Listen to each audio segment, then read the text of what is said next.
individuals joining us, but I would like to get us started for today's presentation. So welcome to the second presentation in our conversations around artificial intelligence, ChatGPT.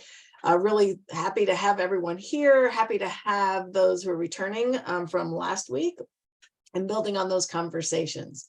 So I'm going to move right along and introduce our presenters for today. So our presenters for today are Tim Laquintano from Lafayette College and Lisa Wilde from DeSales University. I'm putting a link to the presentation in the chat so everyone can access that along with them as well. But with that, I'm going to turn it over to Tim and Lisa. Welcome. Thank you. I'm going to do the first half, and Lisa's going to come in and do the second half, and then we'll come together for some final discussion. I'm the director of the Lafayette Writing Program. I've been studying digital writing technologies for the last 15 years. I've been studying automated technologies since 2007 and been working with students with AI in the classroom for the last year and a half. I'm currently working on 2 projects related to large language models. I'm co-editing a collection of teaching resources, and I'm doing interviews with writers and workplaces, as well as some students to figuring out how they're using them. So I'm kind of neck deep in this, which is a good thing and a bad thing when it comes to these workshops. Also, whether or not I am an AI doomer depends on how much sleep I got the night before. So I slept okay last night, so this is as optimistic as you're going to get from me.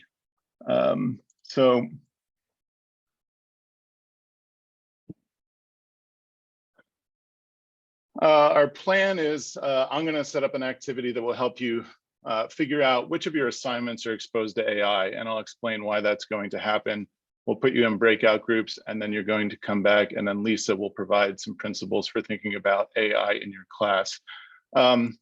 I wanted to get started just with where I am right now thinking about these. And the big question here is if. So as a consequence of the AI arms race, big tech is going to push large language models into our lives through brute force. But there's still a lot of problems that need to be solved before widespread social adoption, even though we've already seen pretty widespread adoption. They're resource intensive. They need to be implemented into writers' lives in seamless ways, or they're not going to find them useful. And we also need to think about what kind of social stigmas are coming on the scene. One of the things my research group is tracking is this emergence of stigma against AI writing, which is unfolding in writers' lives in really, really interesting ways. But big tech is hoping that LLMs come to mediate much of our digital interaction. And if that happens, and I think over the next 6 to 12 months, we'll kind of tell the tale, I think we're going to have a very tight path to walk. And that we're going to have to encourage and work with students to use AI to augment their learning without displacing it. And that I feel like that's going to be very, very difficult. And then in the coming years, what I also think is that students might face a pretty brutal truth. They can be better than the AI or better than other people at using the AI. And the good news for us is that coasting through assignments using ChatGPT in some sort of lazy manner is not going to get them either of those things. And so for that matter, the way I'm kind of thinking about these right now, especially in light of a really fascinating interview I did yesterday, is not necessarily prohibition or any sort of kind of adversarial stance when it comes to students using these technologies. And part of that is because I've already built from years and years of experience so much face-to-face interaction into my writing classes that I have a pretty good sense for when students are using them, when I'm giving them permission, when I'm asking them not to. And so my position is not necessarily adversarial, but almost kind of the point where, you know, if I were being snarky, I'm going to say, I dare you to use them. I dare you to kind of use them lazily, because what's going to happen is you're going to come out a mediocre writer and you're going to come out sounding like everyone else. Now, that could very well change. Google's doing its best using something called parameter efficient training so that we all have our own little language model that sounds like us, but at least for the time being, the workplace writers I'm interviewing, they're able to identify AI writing, and they're kind of already rolling their eyes at it. And so I think there's going to be a premium for writers who actually can shape their interactions with AI into something that sounds like their own voice. And at the very least, students are going to have to use these critically. Now, in terms of in the short run, we are all going to have to start rethinking many of our assignments. And this is the 16th workshop / research talk I've done this semester. And I think I was happier toiling in obscurity. It's a lot of work. But I've had the question from a lot of faculty, okay, well, I assigned this, can AI do that? And so what I'm going to give you is an activity to help you break down all of your assignments to see the extent to which they are exposed to AI. And to do that, I think we need to think a little bit like some labor economists who say that tasks are exposed to automation and not necessarily professions. Now, if a lot of tasks in a given profession are exposed, then that profession may be automated away. But I want us to think that way, so we can think that we shouldn't think about a project being exposed to automation, but rather individual tasks of a project, not necessarily the project itself. And the reason for this is because students have started getting very adept at breaking down our assignments into little pieces and automating pieces and then generating the text themselves, or if not, then shaping it into something that sounds like them. And so this is an activity that I give to faculty that I call stress testing assignments that will allow faculty to basically figure out how exposed their assignments are to large language models and to things like ChatGPT, GPT-4, and Google Bard, which students are going to have access to by the time they return in the fall, most likely. So there's 3 steps. And I'll go through these step by step and give you some hints about how to do it before we go try it out in breakout groups. The first thing is to create what I call an activity inventory. And this is listing in as fine grained a way as you possibly can all the activities and cognitive tasks students must execute to complete an assignment from start to finish. Now, if you've been listening to writing and rhetoric studies for the last 10 years, this is familiar to you because it's also something that we think of as scaffolding, right? We often break these into little pieces and give them to students one by one in process writing. But we could also take those little pieces and break them into subtasks as well. Then, instead of prompting a large language model to see whether or not it can do our whole assignment, because it can't, at least not yet, given the context window limitations, we're going to design prompts to see how well large language models complete those individual tasks. And that's going to give us a sense of how exposed our assignment is to a large language model. And that will also give us the ability to determine whether AI use at each stage can enhance or disrupt student learning and begin the process of rebuilding some of our assignments, our writing or communication assignments, the work that students do outside of our classroom. So 3 reasons to do this. The first is greater instructor awareness of how AI tries to handle the intellectual work of an assignment. Part 2, and this is the important one, is that students have rapidly learned that they can offload many parts of the assignment to AI, especially writing assignments, as long as they are generating the text. And this is going to help us deal with that. It's also going to provide us with the opportunity to redesign assignments, to minimize the potential impact of AI, or to leverage it as a way of teaching critical AI literacy. So let me tell you how this played out in one of my writing classrooms. I have a writing assignment that I love, and students find it extraordinarily difficult. And it's to ask students to take a complex policy document and translate it to a 5th grade reading level in English. This is brutally difficult. And when my students did it, they didn't get much more done than the executive summary, which took them between 8 and 10 hours of translation. And this is an assignment that I teach in a course on workplace and professional writing. And it does teach them a lot about writing, a lot about what it means to write for a mass audience, to write for multilingual readers. And it is an assignment that they have very much appreciated. However, I was testing large language models as early as GPT-2, right? And started thinking about how exposed this assignment actually is to AI. So I broke down a task inventory into what I was actually asking students to do.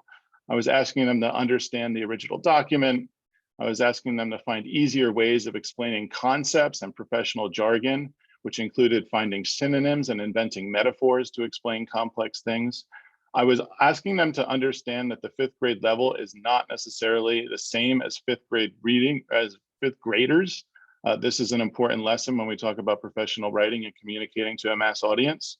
I was asking them to learn how the Flesch-Kincaid test works, which is a test that's built into Microsoft Word. It's not perfect, but it was designed by the military about 60 years ago to give us a basic sense of how difficult a piece of writing was to understand. And then I was asking them to acquire feedback from me and their peers and integrate them onto the draft. And so, as you can imagine, this is a highly, highly exposed assignment. Not only is AI pretty good at most of this stuff, but it's also good at doing the assignment as a whole. The text generation from a lot of the language models is pretty mediocre, as most of you have figured out, although the better you get at them, the better the output you can coax from it.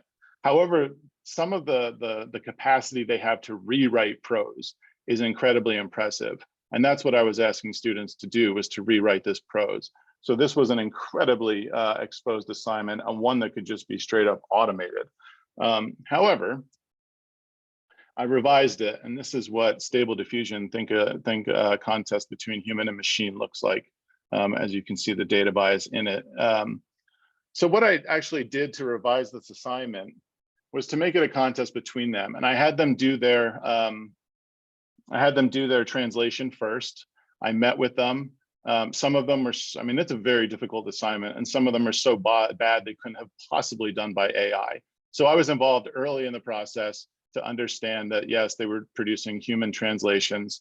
And it was really this kind of contest I put them in that motivated them to do the first draft themselves. Then what I did was I gave them a machine translation, and the assignment asked them to compare their human translation with the machine translation. In other words, I turned this assignment into something, an assignment about critical AI literacy. And I'm meeting with students during various steps. We're talking about these in class, and I have, almost 100% confidence that the human parts they were doing as humans. Once you start digging into and talking with students about AI, they learn pretty quick what its limitations are. They learn pretty quickly that if they're better writers, they're going to have better control over the outputs of the machine. And I think laying all of these ideas and concepts kind of bare for the students helps them understand that there are very, very good reasons to do the work themselves. So I turned this into a contest, and they were, it ended up working out pretty well. The other thing that it taught them as they compared their assignment to the machine assignment is that when you do AI summary, it'll regenerate the summary in different ways. It'll miss important details. And so it did also give them a sense as to the limitations of the machine itself. So I was pretty happy with how this revision turned out. And so I'm going to give you a similar exercise, but in order to do that, first, I do want to talk a little bit about prompt design and prompt engineering.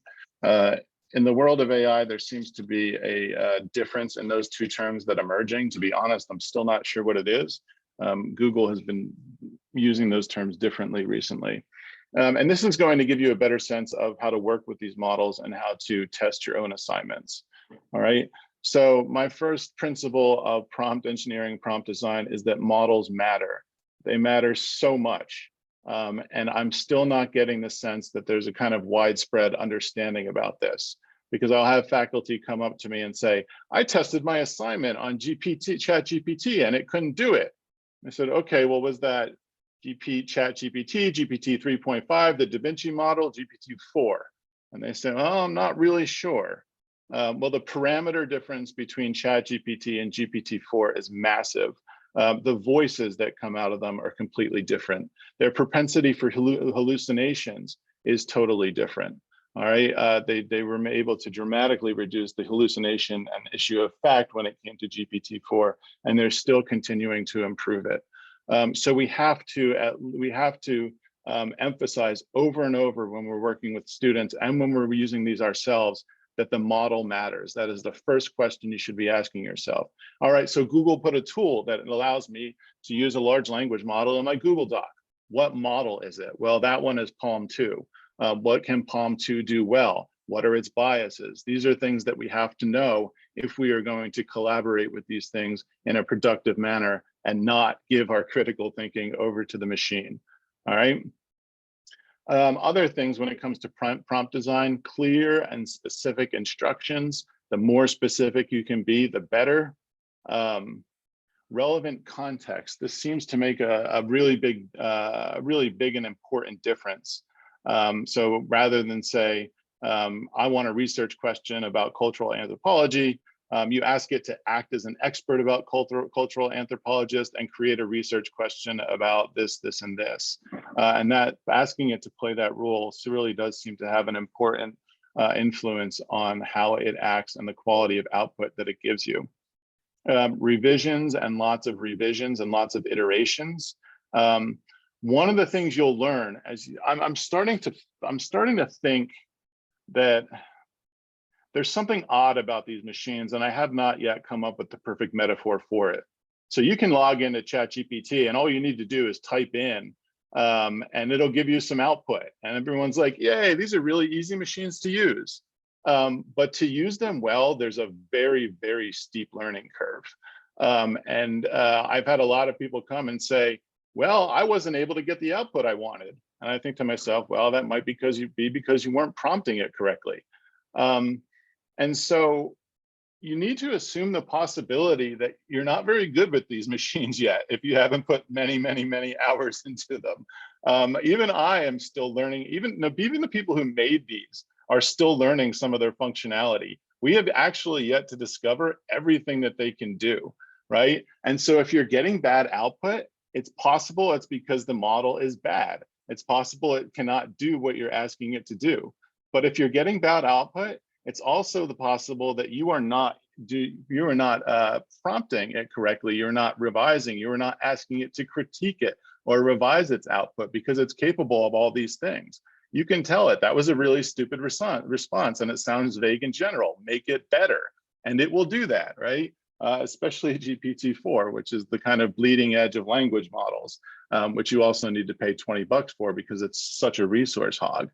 And just to give you an example of how nuanced this can get, when I was doing stress testing my assignment, right? So this is my task inventory from the assignment that I described. When I started stress testing it, I went to number 2 and I was like, all right, well, how good is GPT at inventing metaphors to explain complex concepts? So I started doing my own stress testing. And look at the difference between these. The first thing I said was invent a metaphor appropriate to a 5th grade reading level that explains AI image recognition, all right? Well, my first mistake was using the term 5th grade reading level because it started giving me metaphor after metaphor about superheroes, right? And it was all of these metaphors that would be really appropriate to a 5th grader. And so I was like, all right, well, that was my fault. I mean, let me iterate my prompt and change it. And then I said, invent a metaphor a layperson could use to explain AI image recognition. Keep your response to 3 sentences. But I failed to realize that large language models aren't really good at counting. And sometimes it came back with 3 sentences, sometimes it did not. This is a kind of known problem with AI. They can do some really, really fascinating things. Language models have, they do things that blow my mind from time to time when I'm testing them, but they can get some very, very basic things wrong. And sometimes there was 3 sentences and sometimes there was not. One of the fascinating things is that I then changed it. So I used non-gendered language in the middle one. And then I changed it and asked it to invent a brief metaphor a layman could understand to explain AI image recognition. And it actually gave me output that was lower on the Flesch-Kincaid test than when I used layperson. And I have no idea how that was, why that happened. I would like to go back and kind of do some more systematic testing. But it's possible that it just, layman gave it a very stronger signal when it came to writing things at a lower grade level. So that actually affected the output too. So you can see that nuances in language, right, can really, really affect the output. And once you start learning about these machines and once you start testing them as extensively as you can, you might start to feel like they're less about generation and more about obedience. More to the place where you can kind of coax the output that you want from them. It's not always the case, and sometimes it takes a while to do it. Sometimes it takes hours to solve a single problem, but it can eventually be done. You can usually get the output you want, unless it's blocked by some sort of safety guardrail that they've put on, or it just fundamentally can't do what you're asking it to do. But there's a lot of nuance when it comes to actually interacting with these machines. And that's kind of what I mean when there's a steep learning curve. But you'll also see from these three bullet pointed examples that students who have better control over their syntax and semantic meaning of their language are going to have better control over these machines. And that is something that we need to continue to emphasize that to them as well. Because a lot of what we do in traditional education, critical reading, critical writing, will equip them to work with these machines in really helpful ways. So this is the exercise that I'm going to ask you to do in breakout rooms. I'm a minute behind, I am sorry. I want you to take a class, an assignment, or a class activity. Now, if you're an administrator or a staff, you can perform this same analysis on an important task you can complete as a routine part of your work, all right? But take an assignment, a class activity, or a piece of writing that you do, a task that you do if you're an admin or staff, and begin that activity inventory.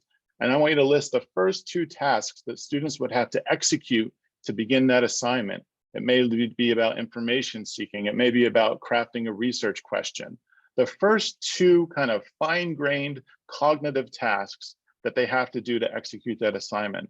And I want you to turn those 2 tasks into prompts for a language model. You may have access to Google Bard, you may have access to ChatGPT, you may have access to Bing, which sometimes uses GPT 3.5, sometimes uses GPT 4, depending on the settings. And I want you to begin prompting and reprompting that language model to get the output that you can. Rather than saying, all right, I'm going to test what's coming out of here, think about this as, I want this output. Now, how do I structure my prompt to get it? All right. And then after you do that, that's take about 10, 15 minutes. You'll have about 5 to 7 minutes to discuss the results and the behaviors of those language models in small groups. And like I said, is if you are not dealing with an assignment or a class activity, if you're a staff member or an admin, you can perform the same analysis on your own work. That will bring me to the end of what I have to say. We're going to put you in breakout groups and then come back for Lisa's part of the presentation. So thank you for listening to me. Thanks, Tim. And are there any questions about this activity before we set you loose? What I want to share with the group is I just reposted the slides. So this will be on page 12 of the slide deck. I've also posted a link to a Google document similar to those who were on last week's session, a place where each breakout room can kind of capture some thoughts. So you'll see that there's slides there that you can capture thoughts as you're working in your rooms. Any questions for Tim?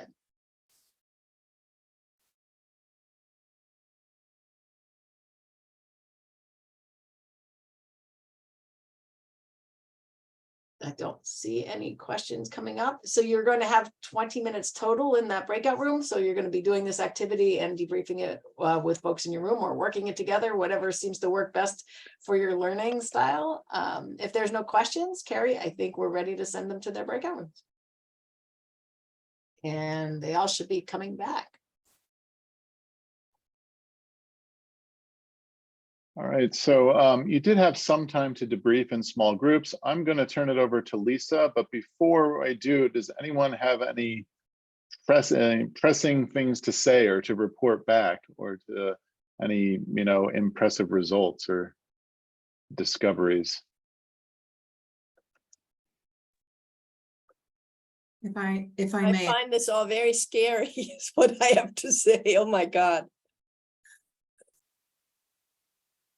so I think that if you're using AI in a classroom, I think that you would want to be very specific about which version you are expecting. If you're looking for certain results, in our group, we all I used Bard, someone else used Bing, someone else used ChatGPT, the free version, and the results were pretty different. And so if you were looking for a common type of result, I would think you would want to be pretty specific.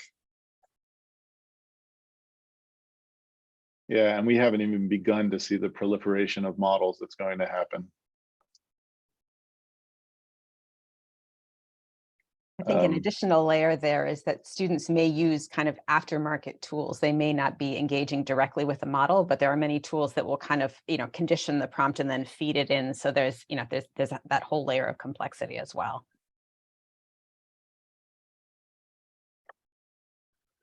All right. One thing I will recommend is convince your department to give you $20 so you can play around with GPT-4 as well. It's a really impressive, really impressive upgrade over ChatGPT. The model from 3.5 to 4. The rumors are that it went from 175 billion parameters to close to 1 trillion, and it is a very powerful machine.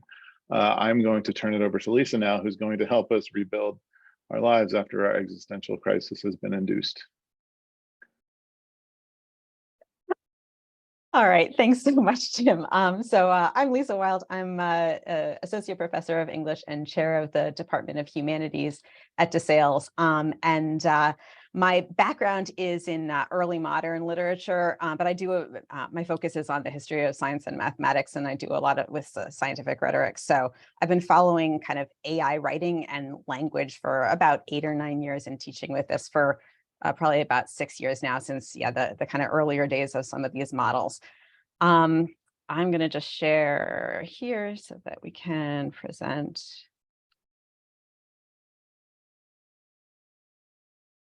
Okay. So I think based on what we're hearing people feedback from the breakout rooms, it seems very evident, and Tim's exercises is helpful in highlighting how much almost every one of our classes will be exposed and impacted by the availability of AI tools. But in the conversation last week and this week as well, I think I'm also hearing a lot of exhaustion and kind of low-key panic that the pandemic is just in such recent past. And I don't know that we can really cope with another existential crisis that's going to require us to reboot all of our courses. So what I'm going to try to do today is look at the possibilities, and I think that they are enormous. We're going to see a lot of major changes in higher ed over the upcoming years, but I'm going to keep this a little bit more modest and just look at accessible strategies that we can use right now for our courses and kind of incrementally updating these to deal with AI tools. And I want to start, I'm going to go over some of the basics of these and run through particular options and strategies. But I want to start with one caveat. It's a little bit of a hot take, but it kind of addresses part of what Tim was mentioning, and also that I've heard from other colleagues. This actually came from a conversation with a colleague in the earlier days of this, where he mentioned that his son had been using ChatGPT extensively. He kind of called him out on it. And the kid said, well, it's okay for me to use this on this paper because I'm just using it for inspiration, Dad. And then I'm going to go ahead and write it up in my own voice. I'll write the paper myself. So I think one of the instincts that folks have is that AI might be fine for initial research or to write our first draft. I'd like to push back against that a little bit as a valid use in our classrooms. And I'd like to kind of create maybe some caution around that strategy as one we accept from our students, based on some stuff to do with the mechanisms of these LLMs. And I'm going to call back a little bit to Sharon's really excellent presentation last week, talking about the mechanisms of LLMs. So just as a reminder, as was highlighted last week, when we're dealing with generative AI, whether it's visual or textual, we're dealing with and we're looking at a program that predictively generates text or generates other content based on a probability matrix that's derived from its training data. So on the left-hand side there is how the OpenAI tokenizer would address this poem. And you can see that what's actually getting worked with is a set of tokens that are numbered. And then you get another set of numbered tokens in response. So the implications of that for the way that we encourage our students to think about AI are that we should be wary of how we let our students think that AI knows things or stores information that it could give back to us, or that we access information from it. That's not really accurate as to what's going on. We should be aware that when our students use AI, it's not going to be able to transcend the limitations of its training set, because that is where it's getting these predictive outputs. And it similarly can't transcend the limitations and biases of the people who have trained it, who have provided that reinforcement learning. And in many cases, this is not transparent and it's not well known to the kind of end users. And that means that the outputs, as folks were mentioning in the breakout rooms just now, the outputs are not predictable, and they won't be predictable for our students either. This is where I think it's helpful to kind of get a sense of it, having looked at this since the early days of AI, back in the aughts. This is because I think those earlier models were a lot more, in some ways transparent, or it made more visible the types of work they were doing with information and where this output comes from. So this is an early recipe. I think this was like circa 2017. Somebody put together an LLM that they had then fine-tuned on internet recipes. So you ask it for a good recipe, and this is what it gives back. And you can kind of see that this is not a case of a model trying to give a good recipe or understanding the prompt. You're getting kind of nuggets of language sort of chopped up and that are adjacent to the request that you fed in, right? And although this was earlier, and this is obviously much less polished, although if you go to the kind of playground, the API backend of GPT-4, you can get it to generate very similar content if you kind of crank up the various sliders appropriately. But this is what's going on underneath the hood of the LLMs that our students use as well. It's just kind of getting more accurate at probabilistically figuring out what a plausible response would be next. It is fair to say, well, so if you use this type of a model to write a first draft, is it the end of the world? If you then presume that the students are going to, add their own take on it, or, kind of sift and weigh the information. I think one really frightening thing about the possibility of students turning to AI as the first ditch, like step of every research, way to generate every outcome or outline, is that research suggests that even if you co-write and add your layer of understanding on top of it, people are very prone to anchor on the first thing that they hear. And that if they write alongside an LLM, they will end up kind of drifting in their view closer to whatever biases that LLM encoded. And if you think about this for a research process, what would it mean if LLMs were more prone to suggest certain types of sources? And maybe you could add something manually, but are you really going to bother? What would it mean if LLMs were more prone to generate certain types of arguments? I think this is a real concern. So I'm going to go ahead and just say, as a hot take, the first step as we're trying to update our courses, again, in a nice accessible way, is going to be to determine for each task, and as Tim pointed out, really accurately, an assignment has many subtasks within it. But for each task, we're going to have to figure out, is it more appropriate for this to be completed by the students, with the student's own labor, kind of artisanally, or realistically, will this task be completed with AI? And I think that the task of learning, the task of thinking through material, even generating initial ideas, has to remain with the student. And that could include the task of initial exploration of new areas of knowledge, and also the task of practicing new skills. So this is where the calculator analogy really comes in handy, that each of us uses a calculator now, but we use it from the kind of deep understanding of arithmetic that came from practicing with pen and paper first, and practicing with manipulatives with our fingers kind of embodied way before that. So I think that it's completely valid to want to introduce our students to AI tools and to make sure that they leave with an understanding of how to use these and be able to kind of have that competency. I think it's also going to be really valid to say for certain assignments, this is going to be a walled garden and I need you to encounter this information with your own unaided brain so that you can develop those muscles. So I think this is the first taxonomy when we're thinking about updating our assignments practically for AI.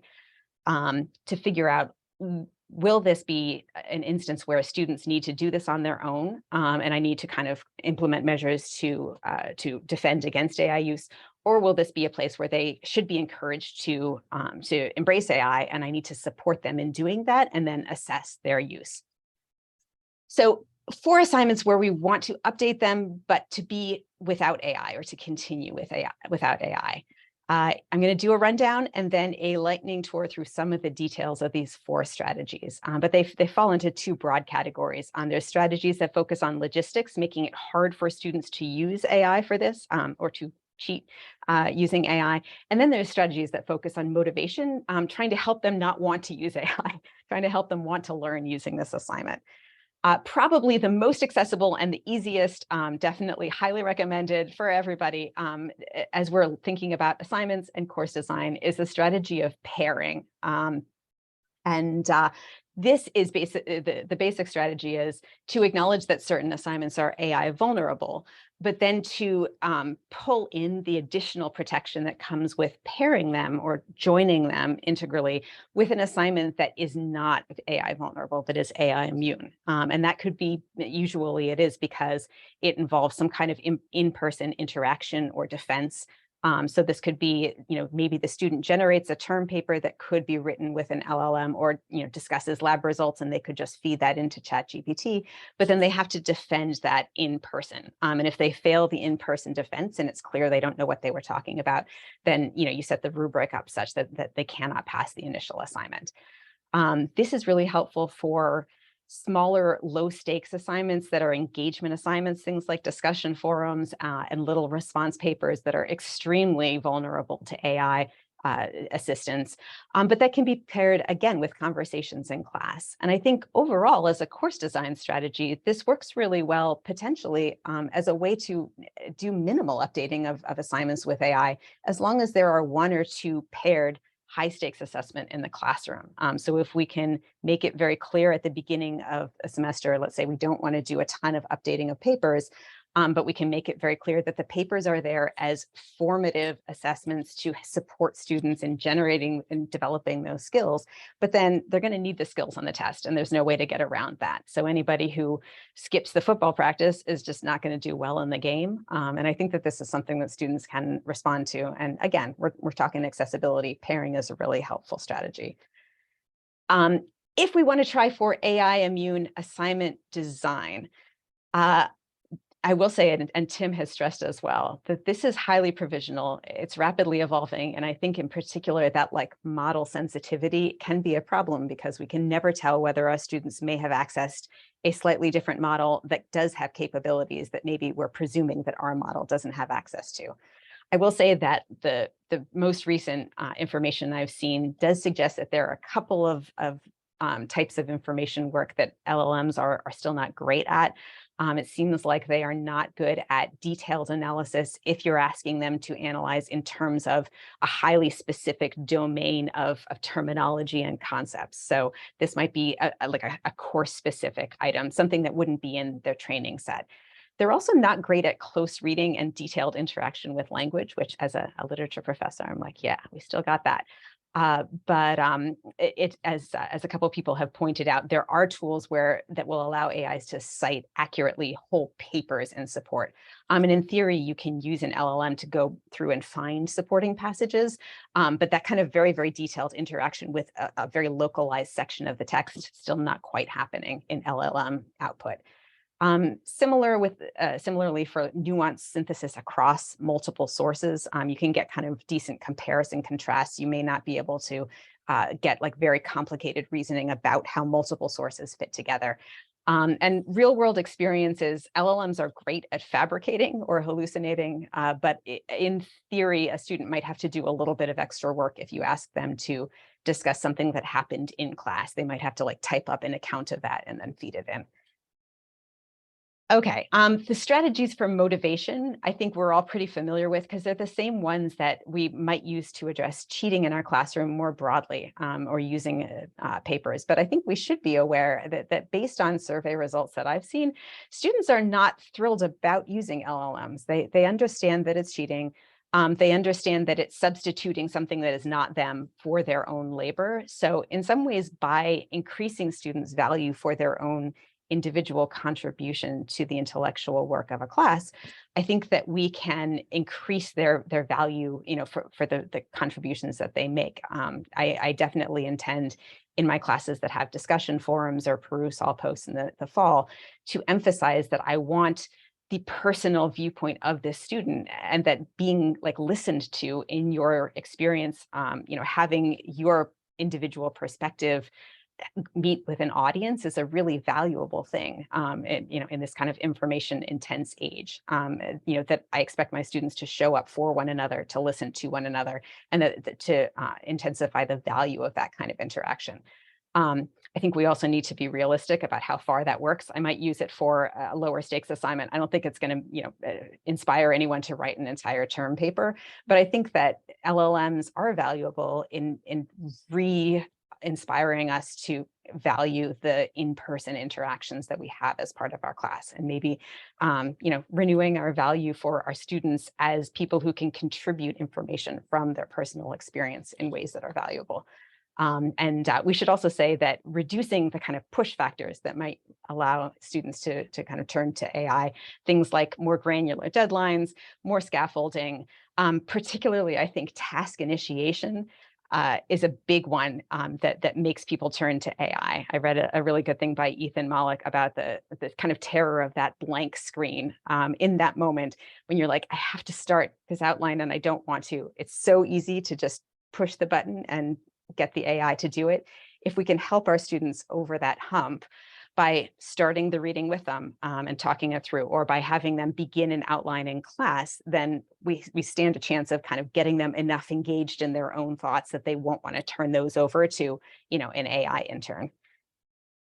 Okay.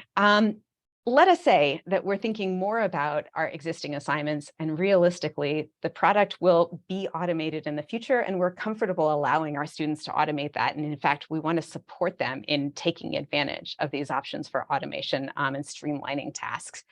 So options for updating existing assignments with AI, and a really good way to kind of think about this, I think Mark brought up last week, which is the concept of AI as an intern. If we can frame for our students that the AI can't replace them, they can't just kind of have it substitute for them, or else it can substitute for them in the workplace, but they can be the boss of this AI as an intern. And what would a boss do if we were assessing a boss's performance? Well, the boss could select things to delegate and support effective use.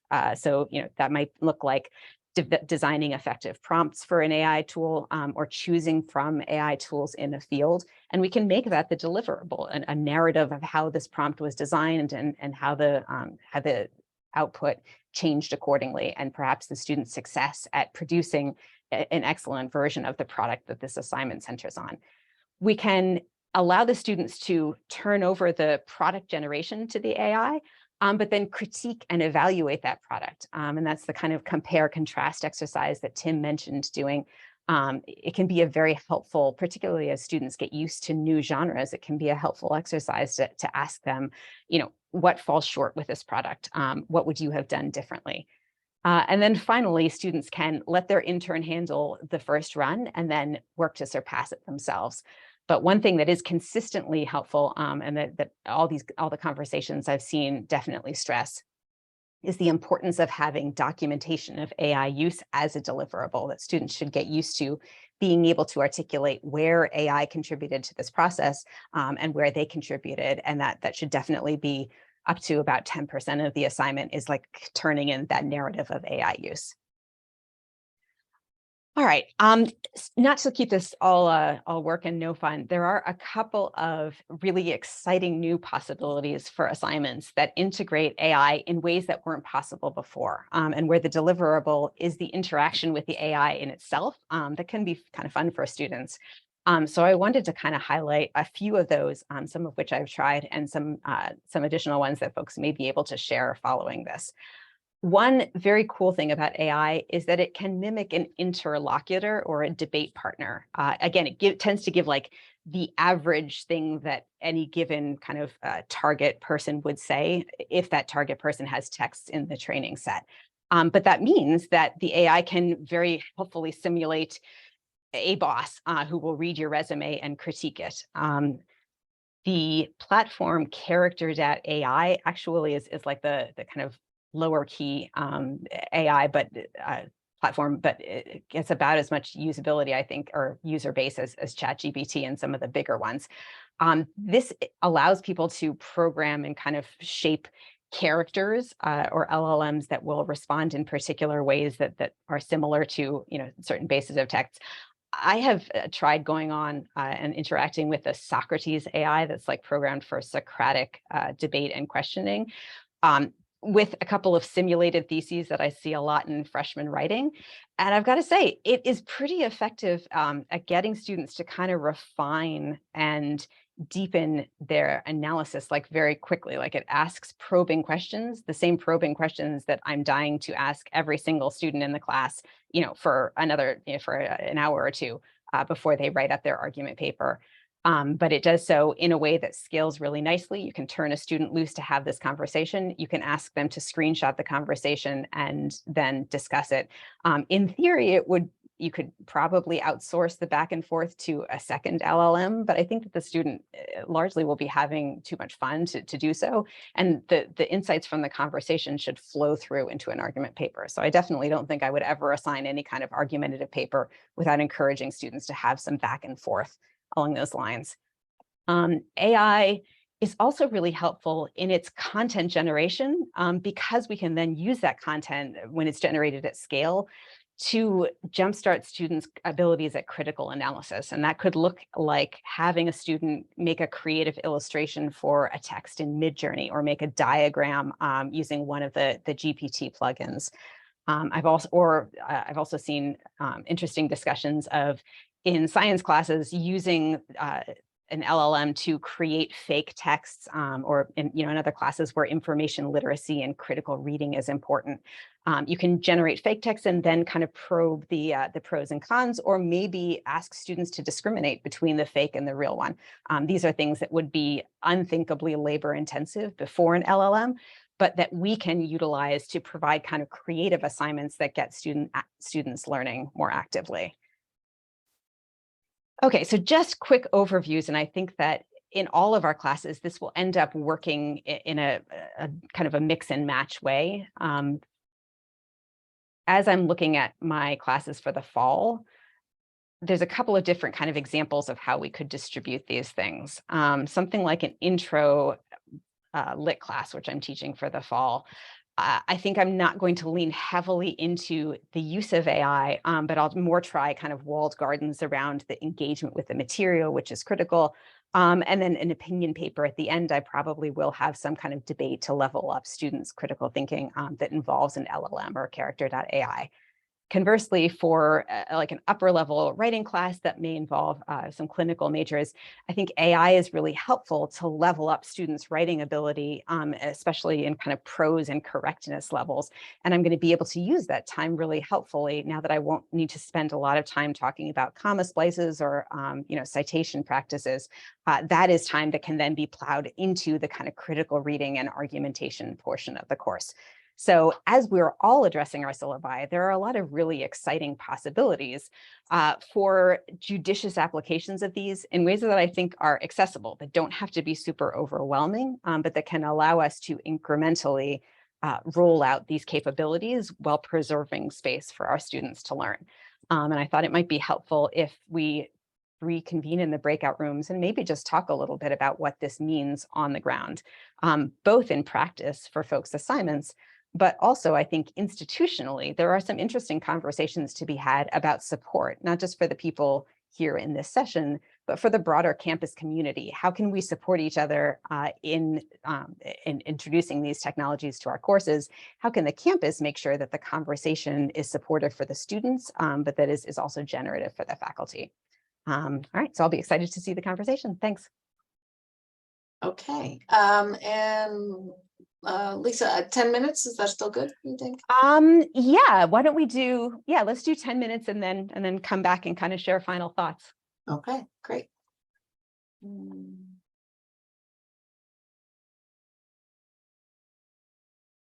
I'm sorry, with our group, we're always having these really great discussions, and yeah, all right then.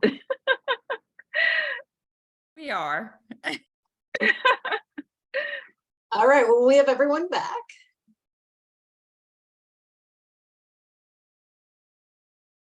Any final comments? Or we've got about 5 minutes left. Any final questions or comments for Lisa or Tim? Things folks want to share or questions they have?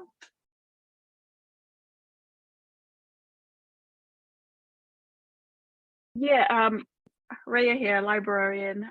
Fake news, information that's out there, because with ChatGPT they get information that's open access, and so if someone if the chat is getting erroneous information, how do you think that we should handle that? And I think that's a rhetorical question. So, but I just want to hear thoughts about that.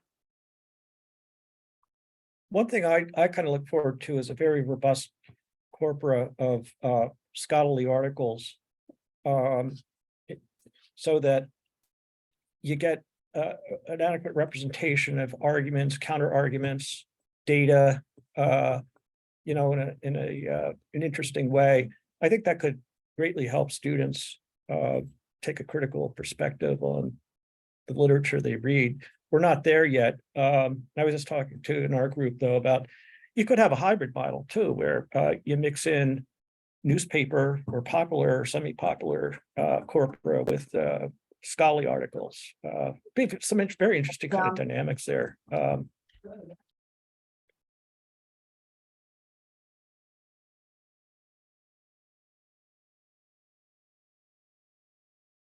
I will say that from experience, having students, giving students one experience of watching the AI hallucinate in real time is really useful to inculcate a little bit of caution about what it spits out. Having them write their own biography using the AI so that they can see the preposterous things it says, I'm not a marketing major. At that point, they tend to be a little bit more cautious about just kind of feeding every question into the AI and treating it like a godlike information source.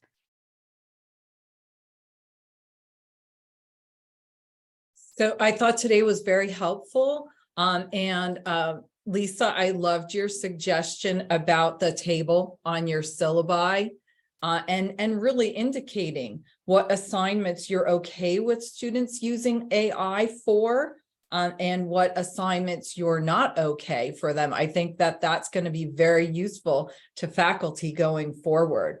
So I thought that was a great tip. Thank you. I think all of our institutions need to look at what policies and procedures are your institutions as a whole going to be using, and then let that filter down to faculty members and say, all right, here are the general policies. Going off these, what are your policies regarding the use of AI in your classes?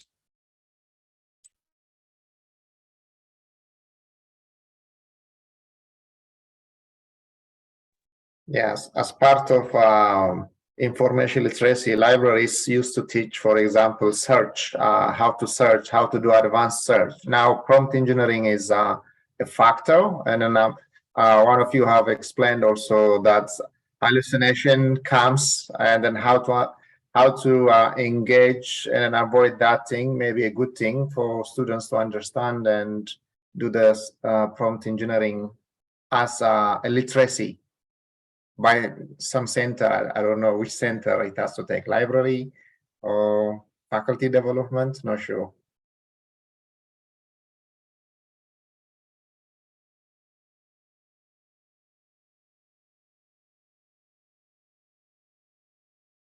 Any last comments? We have about a minute left.